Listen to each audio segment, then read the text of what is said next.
Breaking news రేపు phone tapping విచారణకు హాజరు కానున్నారు కేంద్ర మంత్రి బండి సంజయ్. తన ఫోన్ ట్యాప్ అయినట్లు సిట్కు ఆధారాలు ఇవ్వనున్నారు బండి సంజయ్. ఈ నేపథ్యంలో హైదరాబాద్కు వచ్చిన కేంద్ర హోంశాఖ అధికారులతో సమావేశమయ్యారు బండి సంజయ్. ఏపీ, తెలంగాణకు చెందిన పలువురు పోలీసు ఉన్నతాధికారులు సైతం ఈ భేటీకి హాజరయ్యారు.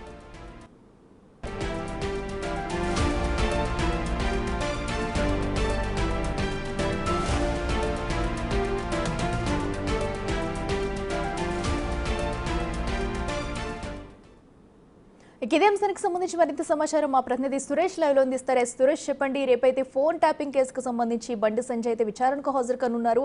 మరి ఎలాంటి ప్రశ్నలు సంధించే అవకాశం ఉంది? ఇప్పటికీ ఈ ట్యాపింగ్ కేసులో వచ్చేసి బండి సంజయ్ నుంచి ఎలాంటి విషయాలు బయటకు రావచ్చు అనుకోవచ్చు? అంటే గత బీఆర్ఎస్ ప్రభుత్వంలో ఫోన్ ట్యాపింగ్కి సంబంధించి అనేక మంది నాయకులు, కొంతమంది పోలీసులకు ఫిర్యాదు చేయడం జరిగింది. అందులో బండి సంజయ్ కూడా ఉన్నాడు. తన ఫోన్ని ట్యాపింగ్ చేస్తున్నారు, తాను ఎక్కడికి వెళ్ళినా పోలీసులు అక్కడికి ముందే వస్తున్నారని చెప్పేసి కూడా ఆయన ఆరోపణలు చేశాడు. వాటికి సంబంధించి అప్పటి డీజీపీకి, ఎలక్షన్ కమిషన్ కూడా ఫిర్యాదు చేయడం జరిగింది. ఏదైతే బండి సంజయ్కి సంబంధించి ఎన్నికల సమయంలో ఆయన బీజేపీ రాష్ట్ర అధ్యక్షుడిగా ఎన్నికలకు ముందు పనిచేశాడు. ఆ తర్వాత కీలకంగా ఎదుగుతున్న క్రమంలో బండి సంజయ్ని ఎలాగైనా కట్టడి చేయాలని చెప్పేసి బీఆర్ఎస్ ప్రభుత్వం బండి సంజయ్తో పాటు ఆయనకు సంబంధించిన వ్యక్తిగత సహాయకులు, ఆయన పిఏలు, ఆయనతో పాటు తిరిగే క్లోజ్గా ఉండే అనుచరుల ఫోన్లు ట్యాపింగ్ చేసి బండి సంజయ్ మూమెంట్ని తెలుసుకొని వెంటనే హౌస్ అరెస్టులు చేయడం, ఎక్కడికక్కడ నిర్బంధాలు చేయడం, ఇవన్నీ కూడా చేశారని చెప్పేసి బండి సంజయ్ ఫిర్యాదులు చేయడం జరిగింది. అయితే సిట్టు కూడా బండి సంజయ్ నెంబర్ని ఫోన్ ట్యాపింగ్ చేశారని చెప్పేసి గుర్తించడం జరిగింది. ఇప్పటికే అనేక మంది సాక్షులుగా స్టేట్మెంట్ రికార్డ్ చేయడం జరిగింది. బీజేపీ ఎంపీలు కొండా విశ్వేశ్వరరెడ్డి, ఈటెల రాజేందర్, రఘునందన్ రావు వీరికి సంబంధించిన స్టేట్మెంట్ కూడా రికార్డ్ చేశారు. మీ ఫోన్లను కూడా ప్రణీత్ రావు టీం ట్యాపింగ్ చేసింది, ఈ నెంబర్లు మీవేనా కాదా అని చెప్పేసి కూడా అడగడం జరిగింది. వారు వాటికి సమాధానం ఇవ్వడం జరిగింది. మేము ఫిర్యాదు కూడా చేస్తాము, మాకు ఫోన్లు చేసేవారిని తిరిగి వారు బెదిరించేవారు అని చెప్పేసి కూడా స్టేట్మెంట్ ఇచ్చారు. అయితే ఇప్పుడు కేంద్ర హోంశాఖ సహాయ మంత్రిగా ఉన్న బండి సంజయ్ కూడా మంత్రి హోదాలో విచారణకు హాజరు కాబోతున్నారు. గతంలోనే 2 సార్లు బండి సంజయ్ని సమయం కోరారు, కానీ పార్లమెంట్ నడుస్తుంది కాబట్టి నేను రాలేకపోతున్నాను. 8వ తేదీన హైదరాబాద్లో దిల్కుష్ గెస్ట్ హౌస్లో అందుబాటులో ఉంటాను, అక్కడికి వస్తే నా స్టేట్మెంట్ ఇస్తానని చెప్పేసి కూడా బండి సంజయ్ చెప్పడం జరిగింది.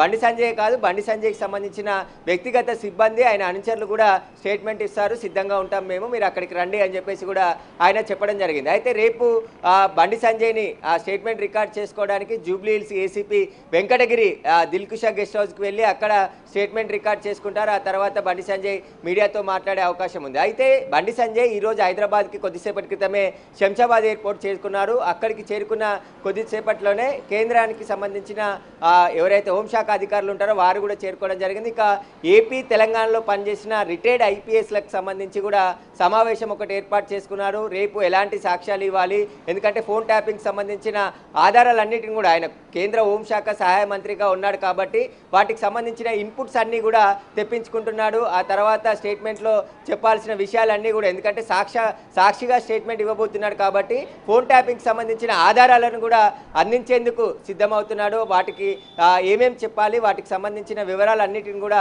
మాజీ పోలీస్ అధికారులతో సమావేశమై పూర్తిగా చర్చిస్తున్నారు. కొద్దిసేపటి క్రితమే ఈ సమావేశానికి ఏపీలో పనిచేసి రిటైర్డ్ అయినటువంటి ఐపీఎస్ అధికారులతో పాటు తెలంగాణలో రిటైర్డ్ అయినటువంటి ఐపీఎస్లు కూడా హాజరు కావడం జరిగింది.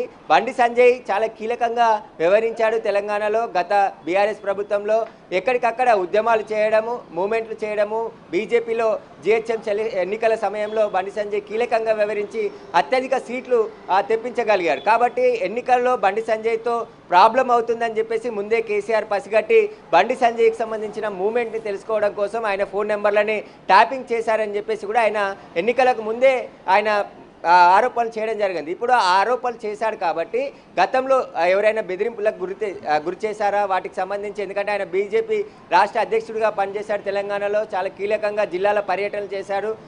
ఏదైతే 10th class exam paper leak అయిందని చెప్పేసి కూడా బండి సంజయ్ని హైడ్రామా మధ్య ఆయనని లిఫ్ట్ చేసి కరీంనగర్ నుంచి వరంగల్ వరకు తీసుకెళ్లడం, ఆ తర్వాత బండి సంజయ్ అనుచరులను అరెస్ట్ చేయడం, అనేక కేసులు బండి సంజయ్ మీద పెట్టడం జరిగింది. అయితే వీటన్నిటిని కూడా తన ఫోన్ నెంబర్ని ట్యాపింగ్ చేసి కేసీఆర్ ఇలా వ్యవహరించాడని చెప్పేసి ఆయన బహిరంగంగానే ఆరోపించారు.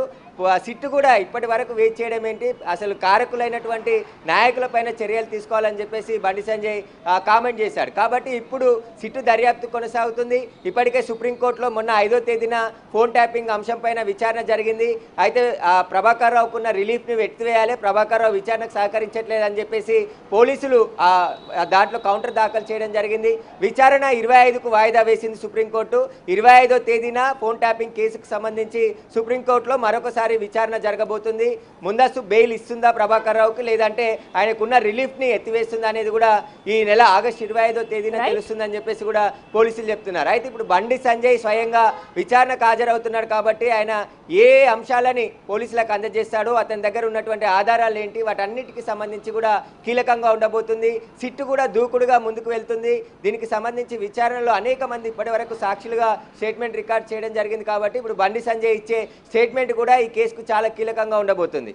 Right Suresh, thank you. So ఏదైతే తన ఫోన్ ట్యాపింగ్ అయిందంటూ చెప్పుకొస్తున్న బండి సంజయ్ అయితే రేపు సిట్ విచారణకు హాజరు కానున్నారు. సో ఇప్పటి నుంచి ఎలాంటి ప్రాబ్లమ్స్ ఫేస్ చేశారు, ఏ కాల్స్ విన్నారు అనే దానిపై కూడా కొన్ని సాక్ష్యాలను అయితే బండి సంజయ్ రేపు సిట్ ముందు పెట్టనున్నారు. మరి ఎలాంటి ఆధారాలు సిట్ ముందు బండి సంజయ్ అయితే ఇవ్వనున్నారు, అనంతరం కూడా ఈ కేసు ఎలాంటి మలుపు తీసుకోబోతుంది అనేది కూడా మనం